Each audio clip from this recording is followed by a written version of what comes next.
எண்ணெய் வாங்க இந்தியாவுக்கு அனுமதி.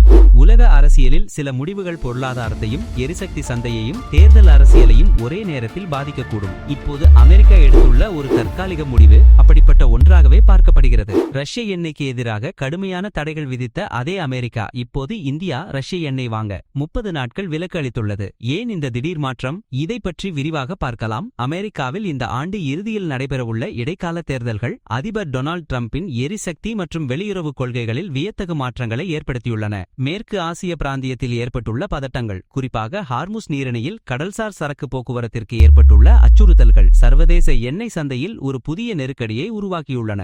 உலகளாவிய பொருளாதாரத்தில் ஹார்முஸ் நீரிணையின் முக்கியத்துவம் மகத்தானது. உலக கச்சா எண்ணெய் வர்த்தகத்தில் சுமார் 20 விழுக்காடு முதல் 30 விழுக்காடு வரை இந்த குறுகிய பாதை வழியாகவே செல்கிறது. இதன் காரணமாக எந்தவொரு இடையூறும் உடனடி உலகளாவிய அதிர்வுகளை ஏற்படுத்தும். இந்த சூழலில் முன்னர் ரஷ்ய எண்ணெய் இறக்குமதியை கடுமையாக எதிர்த்து வந்த அமெரிக்கா, குறிப்பாக ரஷ்யா மீதான பொருளாதார தடைகளை தீவிரமாக வலியுறுத்தி வந்த நிலையில் தற்போது இந்திய சுத்திகரிப்பு நிறுவனங்கள் கடலில் உள்ள ரஷ்ய கச்சா எண்ணெயை வாங்குவதற்கு 30 நாட்கள் தற்காலிக விலக்கு அளித்துள்ளது. இது ட்ரம்ப் நிர்வாகம் எதிர்கொள்ளும் சிக்கலான அரசியல் மற்றும் பொருளாதார சமநிலையின் நேரடி வெளிப்பாடாகவே பார்க்கப்படுகிறது. கடந்த சில மாதங்களாக அமெரிக்காவுடனான வர்த்தக பேச்சுவார்த்தைகளுக்கு மத்தியில் வாஷிங்டன் விதித்த 25 விழுக்காடு கூடுதல் அபராத வரியை ரத்து செய்வதற்கான நிபந்தனையாக ரஷ்யாவிலிருந்து எண்ணெய் இறக்குமதி செய்வதை இந்தியா கணிசமாக குறைத்திருந்தது. இந்த 25 விழுக்காடு வரி என்பது அமெரிக்கா இந்தியாவின் சில பொருட்களுக்கு விதித்த பரந்த வர்த்தக தடைகளின் ஒரு பகுதியாகும். மேலும் இது இந்தியா ரஷ்யாவிடமிருந்து எண்ணெய் வாங்குவதை குறைத்தால் மட்டுமே நீக்கப்படும் என்று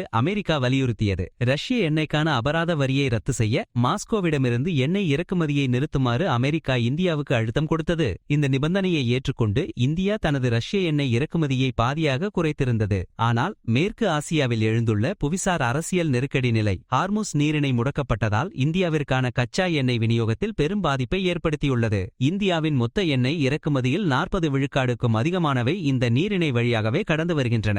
இது நாட்டின் எரிசக்தி பாதுகாப்புக்கு நேரடி அச்சுறுத்தலாக உள்ளது. இதன் விளைவாக இந்திய சுத்திகரிப்பு நிறுவனங்கள் கடலில் தேங்கி கிடக்கும் ரஷ்ய எண்ணெயை வாங்கத் தொடங்கியுள்ளன.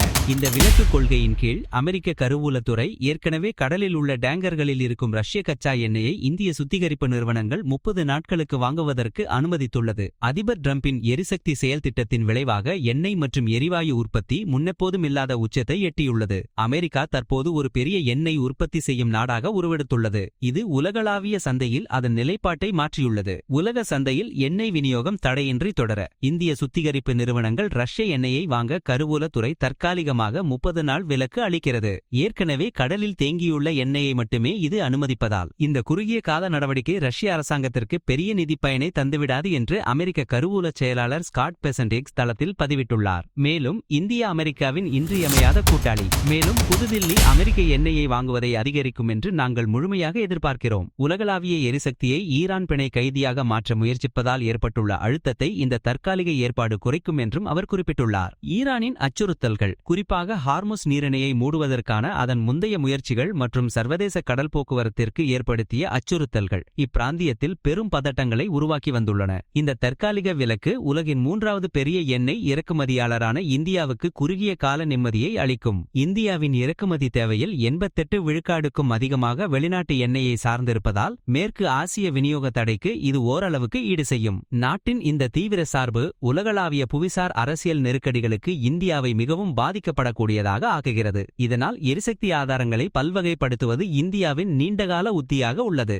இருப்பினும் ஹார்முஸ் நீரிணை வழியாக வரும் மேற்கு ஆசிய எண்ணெய்க்கான இந்தியாவின் பெரும் தேவையை இது முழுமையாக ஈடுகட்டிவிடாது. சுமார் 130 மில்லியன் பேரல் கச்சா எண்ணெய் தற்போது கடலில் மிதப்பதாக மதிப்பிடப்பட்டுள்ளது. இதில் இந்திய பெருங்கடல் மற்றும் சிங்கப்பூர் அருகே உள்ள கணிசமான அளவுகள் இந்திய துறைமுகங்களுக்கு திருப்பிவிடப்பட வாய்ப்புள்ளது. இந்த மிதக்கும் இருப்பு புளோட்டிங் ஸ்டோரேஜ் சந்தைக்கு விரைவான விநியோகத்தை உறுதி செய்வதால் நெருக்கடி காலத்தில் இது ஒரு முக்கியமான ஆதாரமாகிறது. ஆனால் இந்த ரஷ்ய எண்ணெய் இறக்குமதி அதிகரிப்பால் முன்பு வழங்கப்பட்ட பெரும் தள்ளுபடிகள் குறைந்து போட்டி காரணமாக அதன் விலை அதிகரிக்கலாம். தற்போது மேற்கு ஆசிய போரினால் ரஷ்ய எண்ணெய் தள்ளுபடியிலிருந்து கூடுதல் விலைக்கு விற்கப்படுவதாக வர்த்தக ஆதாரங்கள் தெரிவிக்கின்றன.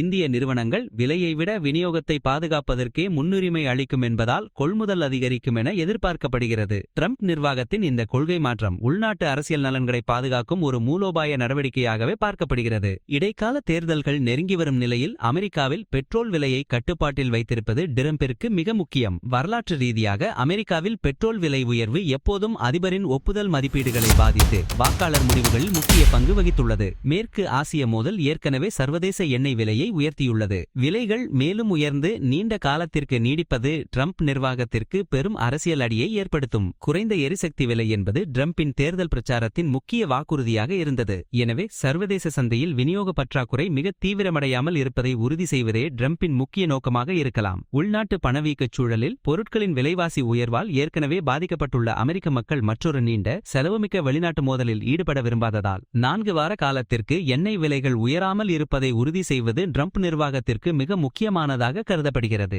அமெரிக்க எதிர்க்கட்சிகள், குறிப்பாக ஜனநாயக கட்சியினர் ட்ரம்பின் இந்த கொள்கை மாற்றத்தை கடுமையான விமர்சனத்திற்கு உட்படுத்தக்கூடும். ரஷ்யா மீதான பொருளாதார தடைகளின் ஒருமைப்பாட்டை குறைமதிப்பிற்கு உட்படுத்துவதாகவும் வெளிநாட்டு கொள்கையில் நிலைத்தன்மை இல்லாததாகவும் இது சித்தரிக்கப்படலாம். மேற்கு ஆசிய போரின் சூழலை பயன்படுத்திக் கொண்டு ரஷ்யாவிற்கு மறைமுகமாக நிதி பலனை அளிப்பதாகவும் தனது அரசியல் நலன்களுக்காக உலகளாவிய கொள்கைகளை மாற்றியமைப்பதாகவும் அவர்கள் குற்றம் சாட்டலாம். அமெரிக்காவின் வெளியுறவு கொள்கையின் நம்பகத்தன்மையை இது கேள்விக்குள்ளாக்குகிறது என்றும் தடைகளின் பயனை இது நீர்த்துப்போக செய்கிறது என்றும் அவர்கள் வாதிடலாம். இந்த தற்காலிக விலக்கு ஒரு தற்காலிக தீர்வு மட்டுமே என்றும் இது ட்ரம்ப் நிர்வாகத்தின் வெளியுறவு கொள்கை பலவீனத்தை வெளிப்படுத்துகிறது என்றும் எதிர்க்கட்சிகள் வாதிடலாம். அமெரிக்க பொதுமக்களின் உணர்வு பெரும்பாலும் உள்நாட்டு பொருளாதார நிலவரங்களாலேயே தீர்மானிக்கப்படுகிறது. பெட்ரோல் விலைகள் உயராமல் இருப்பது அல்லது குறைவது வாக்காளர்களிடையே ட்ரம்ப் நிர்வாகத்திற்கு ஒரு சாதகமான பார்வையை உருவாக்கலாம். இருப்பினும் வெளிநாட்டு கொள்கையில் இத்தகைய திடீர் மாற்றங்கள் சில வாக்காளர்களிடையே குழப்பத்தையோ அல்லது நம்பிக்கையின்மையையோ ஏற்படுத்தலாம். ஆனால் பெரும்பாலான அமெரிக்க வாக்காளர்கள் தங்கள் அன்றாட வாழ்க்கை பொருளாதாரத்தை பாதிக்கும் எரிபொருள் விலைகளிலேயே அதிக கவனம் செலுத்துவார்கள் என்பதால் இந்த நடவடிக்கை ஒரு முக்கிய தேர்தல் தாக்கத்தை ஏற்படுத்தும் என எதிர்பார்க்கப்படுகிறது.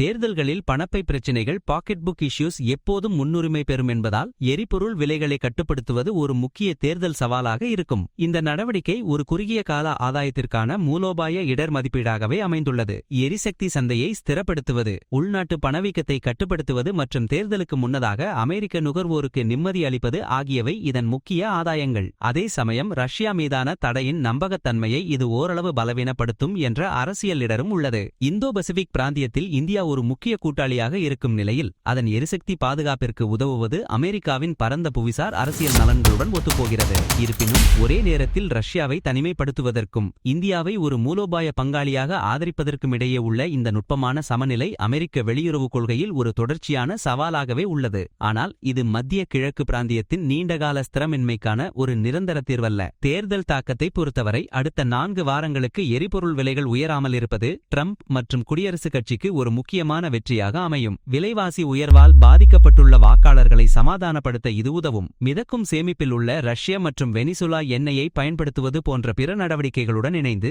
இது சந்தைக்கு கூடுதல் கச்சா எண்ணெயை கொண்டு வந்து விலையை கட்டுப்படுத்தலாம். ட்ரம்ப் நிர்வாகம் அமெரிக்கர்களின் பாக்கெட்டுகளை பாதுகாக்கிறது என்ற பிரச்சாரத்தை முன்னெடுக்க இது ஒரு வாய்ப்பை வழங்கும். ஆனால் இந்த நடவடிக்கை சர்வதேச அரசியலில் ஒரு தலைகீழ் மாற்றத்தை உருவாக்கியுள்ளது என்பது வெளிப்படை. இது அமெரிக்காவின் அமெரிக்கா முதலில் என்ற அணுகுமுறையின் ஒரு தெளிவான பிரதிபலிப்பாகும். இதில் உள்நாட்டு தேவைகள் பெரும்பாலும் உலகளாவிய கொள்கைகளுக்கு முன்னுரிமை அளிக்கின்றன. முடிவாக இந்திய சுத்திகரிப்பு நிறுவனங்களுக்கு ரஷ்ய எண்ணெயை வாங்குவதற்கு அமெரிக்கா அளித்த தற்காலிக விலக்கு புவிசார் அரசியல் நெருக்கடி மற்றும் உள்நாட்டு தேர்தல் அரசியல் ஆகியவற்றின் சிக்கலான கலவையால் உந்தப்பட்ட ஒரு பிரயோகவாத முடிவாகும். இது ஒரு தற்காலிக நிவாரணத்தை வழங்கினாலும் உலகளாவிய எரிசக்தி விநியோக சங்கிலியின் அடிப்படை பலவீனங்களையும் மேற்கு ஆசிய பிராந்தியத்தின் தொடர்ச்சியான ஸ்திரமின்மையையும் இது தீர்க்காது. மேலும் இது அமெரிக்காவின் ரஷ்யா மீதான தடைகளின் எதிர்காலம் மற்றும் அதன் கூட்டாளிகளுடன் உலகளாவிய கொள்கைகளை எவ்வாறு சமநிலைப்படுத்துகிறது என்பது பற்றிய கேள்விகளை எழுப்புகிறது. அமெரிக்காவின் வெளியுறவு கொள்கையில் உள்ள மூலோபாய போராட்டங்கள் உள்நாட்டு அரசியல் கட்டாயங்களின் முன்னுரிமையுடன் எவ்வாறு வடிவமைக்கப்படுகின்றன என்பதற்கு இது ஒரு தெளிவான உதாரணமாகும். அதனால்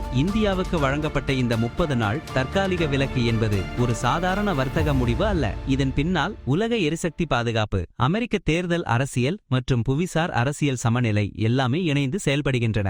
ஆனால் ஒரு கேள்வி இன்னும் உள்ளது. இந்த முடிவு உலக எண்ணெய் சந்தையை உண்மையில் நிலைப்படுத்துமா அல்லது புதிய அரசியல் மோதல்களுக்கு வழிவகுக்குமா? இது பற்றி நீங்கள் என்ன நினைக்கிறீர்கள்? கமெண்டில் சொல்லுங்கள்.